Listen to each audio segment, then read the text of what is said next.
Hi, in front of me I have LG K30 2019 and I'm gonna show you how to take a screenshot on this device.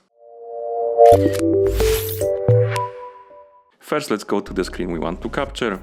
For example, let's open the phone app.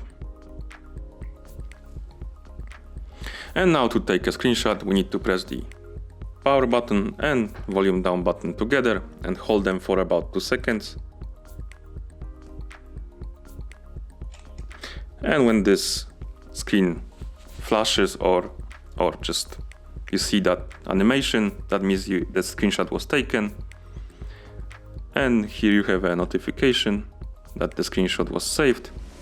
And you can either share it, edit it, or delete it, depending on what you want to do with it. There's also another method to take a screenshot.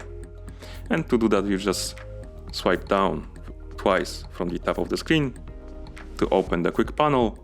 And here you can tap on Capture Plus.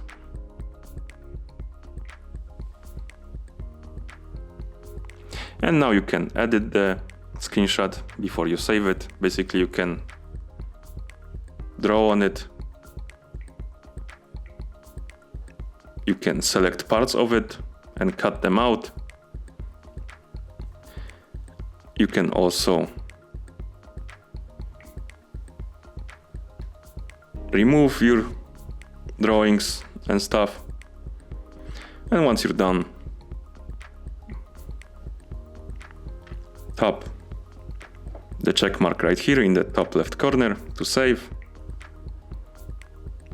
And select one of the apps. And now, when you go to Gallery, here you have the screenshot we edited and the screenshot we took. And that should be all. Thank you for watching, and if you found this video helpful, remember to subscribe to our channel and leave the like on the video.